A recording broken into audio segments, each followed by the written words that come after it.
Hey there, this is Amy Register, the belligerent Bible worker. Apologies if you just watched the stream that I created. I can't find it anywhere, and I am making it to share since this comes from an online question.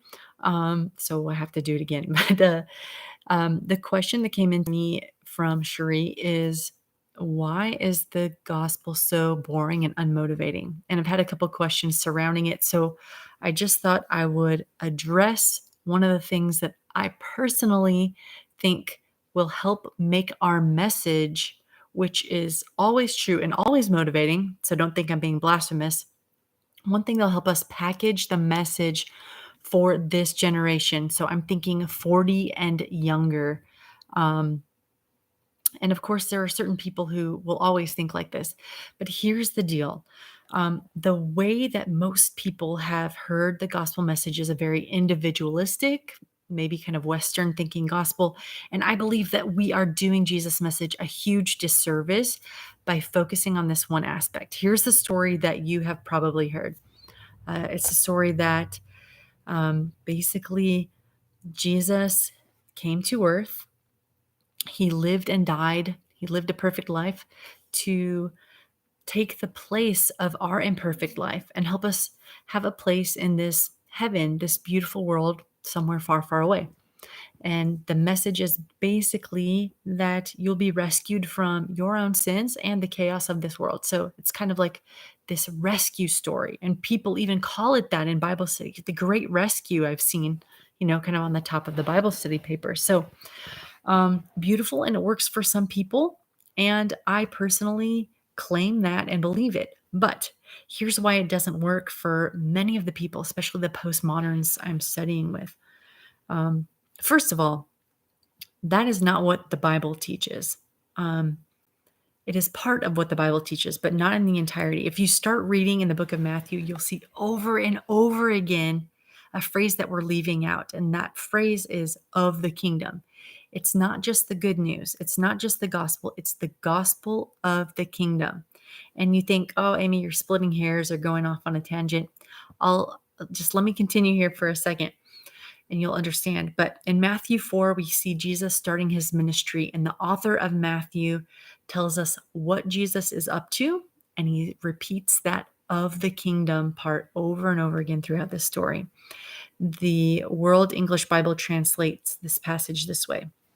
Jesus went about in all Galilee, teaching in their synagogues, preaching the good news of the kingdom, and healing every disease and every sickness among the people. We see that throughout the Gospels, that Jesus' message is of this coming kingdom, the coming principles of God, and then he highlights what the kingdom is going to look like by punctuating it with miracles. It's a place where there's no sickness, no disease, where people are face to face with God and in community with God and man.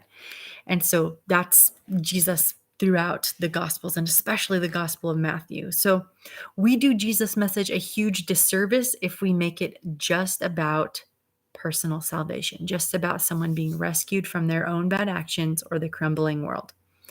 And getting this right is so important to the younger generation. It may be a matter of whether or not someone chooses to check Jesus out, to check Christianity out, because there are so many people in this generation who don't care about themselves or their life enough for that to be the selling point. They're actually more other centered, or at least are encouraged by their political views to be. And so they want to know, what about the rest of the world? Like, that's cool for me. I can be saved or not. But like, what is God doing on earth? That's the question we're answering today. Thank you, Cherie, for sending it in. So this generation is less worried about their personal safety or salvation and more concerned about the state of affairs for the entire world. The gospel of the kingdom is actually what this generation needs to hear for them to get on board with the God of the Bible, I think. So what is the gospel of the kingdom, and how can we teach, preach, and live it? In short, the gospel of the kingdom is the good news that Jesus came to kick off a very different kingdom than anything that they've seen existing on the earth today. That's an important point. This kingdom that Jesus kicked off is one built expressly on other-centered love. And we can talk about the current systems of man, where nearly every country, every political system, every corporation, every regime, and even every church that they've ever known either is built on the backs of the disadvantaged, or once it starts getting and rolling, even if it was built on beautiful ideals, I'm thinking communism and socialism, beautiful ideals, if they worked correctly.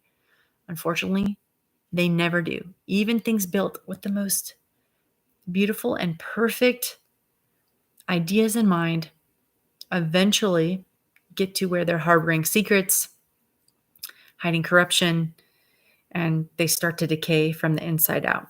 That is what Jesus came to say his kingdom was not like. And he continually shows us what his kingdom is like throughout the Gospels. This is appealing to the younger generations, especially.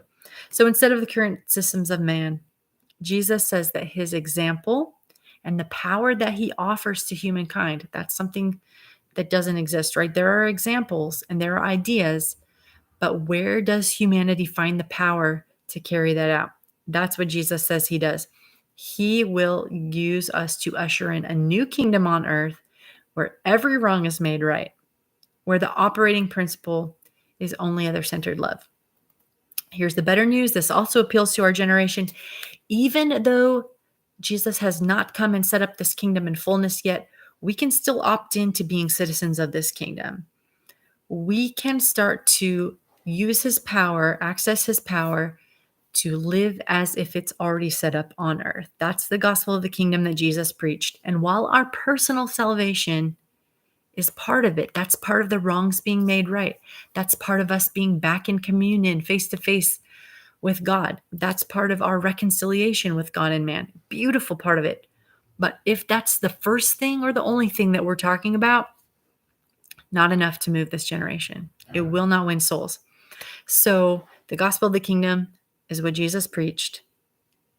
Talk about our personal salvation. It's part of it, but it's only part of it. Make sure you tell the bigger story because it is more beautiful, more restorative, more appealing to hearts, and go live it, go preach it, and go win people with it. That's all.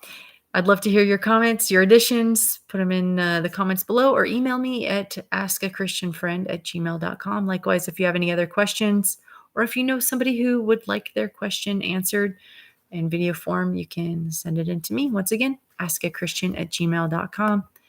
Happy Sabbath.